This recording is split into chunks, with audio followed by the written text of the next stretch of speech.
જીવ આપણે બે રમીએ 1 2 3 4 5 6 7 8 9 10 11 10 છે કામ એ ઈવા હાલ આપણે બે છે ને આયા ફ્રૂટ્સ ખાઈએ હા હાલ નાસ્તો કરીએ જો શિવ આવી વાળી બે બેનપણી જોડે છમક છલો કરતી કઈ ખાતી લાગે એકલા ખાય એને ગાલ પિચોલિયા થાય એકલા ખાય એને ગાલ પિચોલિયા થાય એ ચકી ઓલા બે આપણે ખાઈએ ને તો આપણે હું જોવે છે જો એ ચીંડો અમે એક તો છે ને મોરા કતરીઓ છે એમાં તમે બે શું કૂતરાની જેમ સામો જોયા જ રાખો છો ખાઈએ એમાં ના ખાવતમ તમારે અમારે સમોસા આવે જ છે હો વાહેથી હા ભલે હો અમે મોરા કત પૂરા થાશે ને એટલે અમે સમોસા ને પાણીપુરી ને બધુંય ખાશું હાલો રમીએ હા પેલો દાવ મારો બરાબર પેલા એકલામાં ચકેડું પાડવાનું અને પછી સીધું બગલાન ટકલા ઉપર ઠેકલો મારવાનો પછી વાલી ચોગલો આવે ને એક પગ જવાનું ઓલી પાટલાનો છગલો આવે ને બે પગ મૂકવાના સાટલો આવે ને એક પગ રાખવાનો લંગલી કરીને ઊભવાનું હોય આટલો નવલો હોય ને એમાં બે પગ મૂકવાના પછી દસલો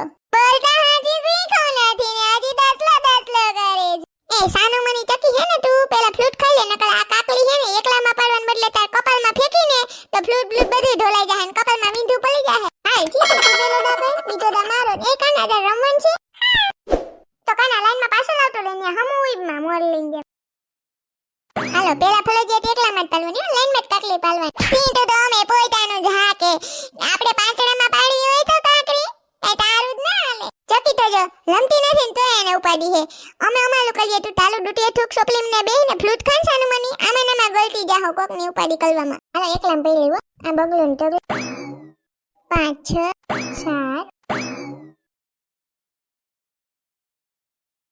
તારો વારો હેલો સાત મજા ન છોટી કાયલા હા હાલ કાના પા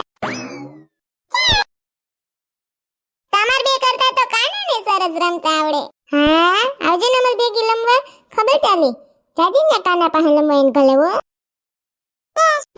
એલા આગે નથી મજા આવતી ને હાલ આપણે સમોસા ખાઈ લે મારી મમ્મીએ દીધા હું હે ને લંચ બોક્સમાં પેક કરીને લઈ આવ્યો મારી મમ્મીએ મકાઈ દીધી એ તો હાલો આપણે બધાય સમોસા ને મકાઈ ખાઈ લે કોક ભલે ને ફ્લૂટ ખાઈ જોઈ લે ઈવા આ ચાય કરીને આયા સમોસા ને મકાઈ ઉભા ઉભા જ ખાય છે આપણો જીવ બારવા આહાહા શું સમોસા છે મસ્તીની સ્લોગન આવે હે ગગલા ને ગગલા સોનાલાલજીની ભાષામાં તમારે ખાઈ લ્યો અમે હમણાં ખાવાના છે હમણાં પૂજવા જવાનું છે બપોર પછી અને પૂજીને અમે બધું ખાઈ શકશું અમારે મોરાકત પૂરા થઈ ગયા 5 દી હિલા તાલે મકાઈ ખાવી ખા બહુ મસ્ત હે ઉપર ચીઝ બીજ નાખી લેજો ને ધાણા ભાજી અલે કા હાલો આપણે હવે ખાઈને પછી આમ જાય અમાર ઘર બાજુ હાલો ઈવા આપણે જાય વરસાદ જેવું લાગે છે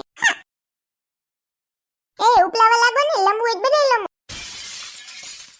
હલો ફ્રૂટ આવી ગયું હલો તાજુ ને મસ્ત ફ્રૂટ આવી ગયું કેળા સફરજન નાસપતિ જલદારુ દાડમ ખારે લે ફ્રૂટ વાળા ભાઈ ત્યાં ખૂણે જ ઉભા એ સીમા બેન કી બાજુ હાલો આયા જ ગઈ તી માર મામાજીની છોકરી છે ને એને મેં માર ચણિયા ચોળી મોકલી હતી તો પછી આયા એના કોક સગા છે તે કે ત્યાંથી લેતા આવજો ને એની આઈ આવી હતી ઓય હા બરાબર ફ્રૂટ્સ વાળો જાય નજીક જ આવ્યો છે કોઈ લેવું હોય તો કેજો આમ જાવ ને તે સાઈડ હા ના ચકીન મમ્મીને કહી દેજો આજ પૂજવાનું છે ને છોકરીને મોરાકતનું તો પછી ત્યાં 5 ફ્રૂટ જોઈએ હા કહી દઈશ એ સોનલબેન સાંભળતા નથી કે ઘરમાં કામમાં ઘૂસી ગયા લાગે હા બોલો સોનલબેન ફ્રૂટ વાળો આવ્યો છે કઈ લેવું હોય તો આવું હેઠે હમણાં ફ્રૂટ વાળા ભાઈ જ છે એ ભાઈ શું છે કેળાનું 60 ના ડઝન હા તો કેળા પેક કરી દયો સરદારોનું શું છે 50 ના 250 ઓહો બહુ મોંઘા સફરજન પણ મોંઘા હશે ને એક દાડમ નાખી દયો એક જ પીસ નાખો ને બેન હા 30 રૂપિયા એક પીસ થશે હા ઓહો બહુ ભાવ છે સારું દઈ દયો પછી 250 નાસ્પતિ દઈ દયો હા છે કાઈ તો અહીંયા જ ઊભો લાગે ફ્રૂટ વાળો હા અહીંયા જ છે તમારે લેવું લઈ લ્યો હા હું સંડાસ બાથરૂમ ને ગેંડી બધું ધોતી હરખાઈથી કહી આ છોકરીની મોરાકત છે ને તી હું કોલા એને કહી આવ હા તો પૂજવાનું છે કે નહીં હા પૂનમ છે ને 5 દિવસ થઈ ગયા આપણે જાસુ સોનલબેન પૂજવાનું હોય ને છોકરીઓને હા બરફ જોત મને હા ભાઈ કેળાનું શું છે તો જ ધક્કો ખાવ 60 ના ડઝન સારા છે સોનલબેન તો વાંધો ને હાલો કર નાખો મારે વરસાદ ડોકા કાઢીને વયો જાય છે આવતો નથી લાવો મને કેળા આલ્યો પૈસા તમે તમારા શોકમાં બેહો ઈ જ કે બસમાં તો રાજકોટ વહી ગયા કે નહીં કા કા ના ખાયું હતી ના ન્યાનું પાણી ના હાઈદું મને છે આવજો સોનલબેન આજે પૂજવાનું છે આ કા તમારી વહી રહી છે છોકરીને સથવાર હોય તો રહેવાની મજા આવે મોરાકત હા ઈ તો છે જ ને અમે બાપા પાડોમાં કેટલી છોકરીઓ જાતી હે ગુંગલોન હવે તો ટાણે ક્યાં કોઈ રહે છે પીજાન ઈજાન લીજાન એવું જ ખાવું બધાને તો કઈ એવું હતું નહીં નાસ્તા નહોતા ને હવની હારે મજા આવતી. તોય આપણી છોકરીઓ રીવી સારું કહેવાય, તો જાળવી રાખ્યું. હા સાચી વાત છે. ખાવ કુતે આવજો બેહવા, હાલો કોઈ દી બેહવા જ ન થાયવા. આ લગી આવો તો ડગલા વેર જ છે માર ઘર. હા આવશું તમે આવજો. આતી ભલે હાલો. એક વરસાદ આવી જાય ત્યાં ઢોળું થઈ જાય. હાવ ડોહો ગરમી થાય છે. મેં રહોડામાં તો ઓહો કઈ રહેવાતું નથી. હા જાવ ચપાટી છે ફ્રૂટ વાળો. આ જલપાબેન ને હક ના થાય માર જેમ. બધાયને કહી દીધું છે, પોતે જ નહીં લીધું પણ બધાયને કહી દીધું છે કે ફ્રૂટ વાળો આવ્યો. હાલતું ફરતું સાપું છે ને, બધાયને સમાચાર દઈ દઈએ હું છે ને હું નહીં શેરી. હલો દીકરીઓ, તમારા મુરાકતનો આજે 5મો દિવસ પૂનમ છે. તમે ભગવાનને ખૂબ ખૂબ આરાધના કરી. તમે સરસ રીતે ભગવાનનું ધ્યાન ધરી અને મુરાકત રહ્યા છો તો તમને માતાજી પાર્વતી ગોરમા અને શંકર પાર્વતી જેવા આશીર્વાદ મળે અને તમારું પૂજન ફળે એવા આશીર્વાદ સહ તમે અહીંયા ભગવાનને ફૂલ ફળ કંકુ ચોખા કરી આપણે ઝવેરા વાવી, ઝવેરા પછી ગોરમાને પધરાવી આશીર્વાદ લેવાના છે. હા હો, મુરાકતના 5 દિવસ પૂરા થઈ ગયા, ખબર જ ના પડી. છોકરીઓ હારું રહ્યું ને બધું કર્યું. એ ગોર બાપા ગોરાણી માં ના આવ્યા? હા ના, ઈ કહેવાય બીજી આવી રીતના પૂજા કરાવવા ગયા છે. કા આટાણે બધે પૂજા હોય તો જાવું પડે ને.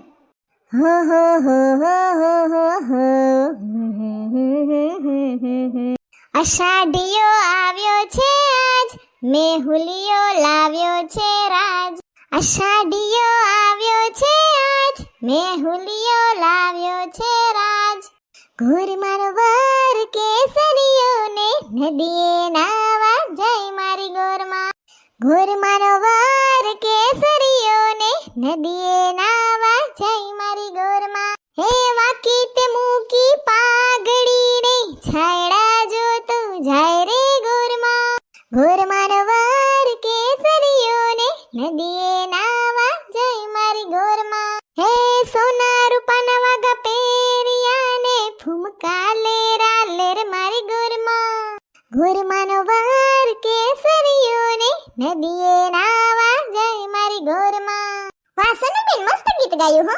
આ સંકી આ તો નવીન કાઢ્યું. આવો શીખતી હો હું. ગોરમાનું પૂજન થઈ ગયા પછી તમે મીઠાવાળી ગમે તે વસ્તુ ખાઈ શકો છો ને રાત્રે જાગરણ કરવાનું હોય છે. સમજાઈ ગયું? હા.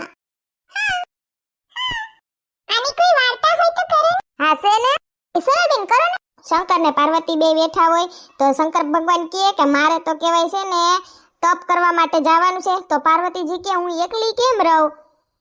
મારી કાઠિયાવાડી ભાષામાં બોલીશું હો. હા ઓકે. શંકર ભગવાને પાર્વતીજીને કીધું કે તમે હે ને તમારી ઈચ્છા શક્તિથી બે બાળકને જીવિત કરી શકો છો, તો પછી હે ને તમે કેમ એકલું નહીં લાગે એમ. તો શંકર ભગવાન જાય છે તપ કરવા ને પાર્વતીજીએ બે બાળકને ઓલા ઈચ્છા શક્તિથી બનાવ્યા એમ. એક ગણપતિ બાપા ને એક ઓખા. તો બેન ભાઈ બે રમે અને પાર્વતીજીને એકલું ના લાગે. તો એક દિવસ નારદ મુનિ નીકળ્યા તો ઈ તો જોવે આ તો કૈલાસ ઉપર તો બે નાના બાળકો રમે. એટલે ઈ વળી શંકર ભગવાનને કહેવા ગયા કે તમારી ત્યાં તો નાના બે બાળકો રમે. શંકર ભગવાન તપમાં હતા, તપમાંથી જાગ્યા અને ઈ તો ભૂલી ગયા કે ઈ પોતે જ કહીને ગયા હતા પાર્વતીજીને કે તમે તમારી ઈચ્છા શક્તિથી બે બાળકને તમે જીવિત કરી શકશો, બરાબર. પણ આ વાત પોતે ભૂલી ગયા એટલે એકદમ ઊભા થઈ ઈ તો ક્રોધમાં વયા ગયા. પછી શું થયું? પછી તો પાર્વતીજી ગયા હતા નાવા. એટલે બાયણે છોકરાઓને કહેતા ગયા હતા કે તમે રમો પણ કોઈને અંદર આવવા દેતા નહીં, હું તો સ્નાન કરવા જાઉં છું એમ. તો બાર કહેવાય ઓખા ને ગણેશ બાપા રમતા હતા ને કોઈને અંદર આવવા દેવાની તો ના પડી હતી. તો એમાં આવ્યા શંકર ભગવાન. તો ગણપતિ તો ઓળખે નહીં એટલે એણે એમ કીધું કે અંદર મારી માતા સ્નાન કરે છે, તમારે અંદર નથી જવાનું. પણ શંકર ભગવાન માને એટલે શંકર બાપાને તો ક્રોધ આવ્યો એટલે એણે ગણપતિ બાપાનું માથું ધડથી અલગ કરી નાખ્યું. અને ઓખા તો આ બધું દૂરથી જોતી હતી એટલે ઈ તો બી ગઈ. એટલે મીઠાના ઢગલા પાછળ હતાઈ ગઈ, મીઠાની કોઠી વાહે હતાઈ ગઈ. અને પછી પાર્વતીજી પાસે ગયા કે તમને અંદર કેમ આવવા દીધા? તો કે આ બાર બે બાળકો છે. ઓલા કોણ છે કે? તો કે મેં તમે જ કહીને ગયા હતા ને કે તું એકલી લાગે તને તો તું બે બાળકોને જીવત કરજે. એટલે ઈ આ બે બાળકો ઈ કરવા પાકે. ઓ મારી તો ભૂલ થઈ ગઈ. ને પાર્વતીજી તો રોવા માંડ્યા. ને પછી કે તું ચિંતા ના કર, હું મારા ગણોને મોકલું છું અને રસ્તે જી પેલું મળશે ને એનું માથું લઈ આવશે અને એનું માથું ગણપતિને ઉપર ધડ ઉપર ફીટ કરીને હું કહેવાય એને જીવિત કરી એમ. અને રસ્તે મળ્યા એના ગણને હાથીનું બચ્ચું. એટલે ઈ તો હાથીનું બચ્ચું લેવા એના હાથીને બચ્ચુને માથું અલગ કરી અને ગણેશ બાપાને ચોટાડ્યું. ઓય હા, એટલે ગણપતિ દાદા એવા છે ને, ઉપર આમાં હાથીનું મોઢું અને નીચે શરીર. લેસન તો તું આવ્યો વાર્તા સાંભળો. હા. પછી તો ગણપતિ બાપા જીવિત થઈ ગયા. એને તો કેટલી શક્તિ મળી, કેટલા શક્તિશાળી બની ગયા. અને આ બધું અને પાર્વતીમાં કે ઓખા ક્યાં? તો ઓખા તો મીઠાની કોઠીની પાછળ હતાણી હતી, એટલે એને હે ને પાર્વતીજી ખીજાણા કે તારા ભાઈ ઉપર મુસીબત આવી એટલે તું કેવી હતાઈ ગઈ કે સ્વાર્થી નહીં બનવાનું એમ, તું કેમ હતાઈ ગઈ તારા ભાઈ ઉપર? એટલે હે ને પાર્વતીજી થી ખીજમાં એને થોડોક શ્રાપ અપાઈ ગયો કે તું આમ મીઠાની જેમ ઓગળી જઈશ મીઠામાં એમ. ઓહો પછી પાર્વતીજીએ ઓખાને કીધું કે તારો પાછો રાક્ષસ કુળમાં જન્મ થાહે. ઓખા કે હું બી ગઈ તી માતા, આવું ના કરો, મને આવો શ્રાપ ના આપો. તો પાર્વતી માં કે મારો શ્રાપ તો હવે પાછો ના જાય, પણ એનું નિવારણ હું તને કહું. પછી પાર્વતી માએ કીધું કે તારો જન્મ ભલે રાક્ષસ કુળમાં થાય પણ તારા લગ્ન દેવ કુળમાં થાય.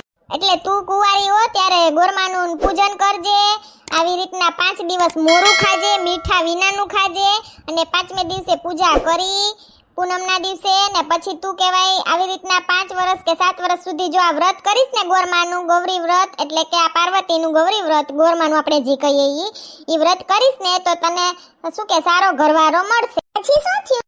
પછી તો ઓખાનો જન્મ અસુર રાજા બાણાસુરની ન્યા થાય છે ને વ્રત ને બધું કરે છે, એટલે તેના લગન અનિરુદ્ધાઈ રે થાય છે. ઈ દેવકુળનો હે. આમ હે ગોરમા, તમે ઓખાને ફળ્યા એમ બધી કન્યાઓને ફળજો અને આશીર્વાદ આપજો. વાહ સોનલાંડી, તમને તો બધી વાર્તા આવડે. ઈ હું તમને શોર્ટકટ ભાષામાં છોકરાઓને સમજાય ને એમ મજા આવે. વાર્તા મસ્ત હતી સોનલાંડી. છોકરીઓનું લત પૂરું થઈ ગયું, બોલમાં પૂજાઈ ગયા. હા સોનલબેન, સરસ. હાલો બધા એનું વ્રત પૂરું થયું છે, દર્શન કરી લ્યો ગોરમાના. હે ગોરમા, અમારી ભૂલ ચૂક થઈ હોય તો અમને માફ કરજો. અમે તો નાના નાના ભટુડાઓ છીએ, અમારાથી વ્રત રહેવાનો એવું અમે વ્રત રહ્યા છીએ, અમને આશીર્વાદ આપજો. એ ગોરમા, ચકીને માફ તો કરી દેજો, ભૂલ થઈ હોય તો થોડીક ચકીની જીભલી ટૂંકી કરી દેજો. એ જીંટો અહીંયા તો રહેવા દે, તારું કર. બસ લ્યો, આલો ખોટી મસ્તી નહીં. એ ગોરમા, આશીર્વાદ આપો ને, અમારી ભૂલ ચૂક હોય તો માફ કરજો. હા, આથી બધા તહેવારની શરૂઆત થઈ જાય. કાસો કર્યું? હા, મને તો સોનલબેને ગાયની ગીત બહુ ગમ્યું. ગોરમાનો વાર કેસરીઓને નદીએ નાવા જઈ મારી ગોરમા. Thank you. હાલો તો પગે લાગી લીધું, તમારું વ્રત પૂરું. હવે તમે ખરહુડું ખાઈ શકો. ને આ વ્રત 5 કે 7 વર્ષ સુધી રહેવાનું. 5 વર્ષ સુધી રહ્યો તો કહેવાય 5 છોકરીઓને ગોયણી કરી ને વ્રત ઉજવવાનું ને એને 5 વસ્તુ આપવાની, અને 7 વર્ષ સુધી રહ્યો તો 7 છોકરીઓને ગોયણી કરીને એને વસ્તુ આપવાની ને ઉજવવાનું, વ્રતનું ઉજવણું કરવાનું. બરાબર? એ તો તમારી બાજુમાં સોનલબેન રહેશે એટલે કઈ વાંધો નહીં આવે. આવો આવો, આપને તો ખબર હોય આપણે કહીએ, અને તોય હજી જો મારે બોલવામાં ભૂલચૂક થઈ હોય તો માફી માંગુ છું. સ્વીકારી લેજો મારી ભૂલ. હાલ તે બધાને જય શ્રી કૃષ્ણ. હવે તો અમે બધી ખાઈ શકીએ ને? એ મમ્મી મને પાણીપુરી બનાવી દેજે. હા મને મસ્તીનું ખાલું ખાવાનું મન થયું. હા ખાઈ લ્યો પાંડી ઠેવડી, અમે ખાડું નથી ને એટલે હા ગાંડી ઉઠાવો ખાલું દેખીને. સાંજે તો જાગરણ કરવાનું છે ને? હા આવો આવો, જાગરણ કરવાનું છે. કરાવશો આમ બધા જાગરણ. આવજો છોકરીઓ શેરી. હા મજા જ આવશે જાગરણમાં. હાલો તી બાયુ, કઈ કામ હોય પતાવી દઈએ. હાલો તો આવજો બધાને. જય શ્રી કૃષ્ણ. જય શ્રી કૃષ્ણ. તમે વિડીયો જોતા રહેજો, બીજાને મોકલતા રહેજો, ચેનલને સબસ્ક્રાઇબ કરતા રહેજો, શેર કરતા રહેજો, કમેન્ટ કરતા રહેજો. સોનલબેન કમેન્ટ વાંચે જ છે. આ તો ટાઈમના અભાવ હોય એટલે બધાને જવાબ આપી શકે નહીં, એટલે તમારા માટે નવીન વિડીયો તૈયાર જ છે, એટલે જોતા રહ્યો. નેક્સ્ટ વિડીયો જાગરણનો આવશે. સારું તી બધાને જય શ્રી કૃષ્ણ. આવજો. જો તમને અમારો વિડીયો ગમ્યો હોય તો અમારી ચેનલને લાઈક કરો, શેર કરો, કમેન્ટ કરો એન્ડ સબસ્ક્રાઇબ કરો. Thank you.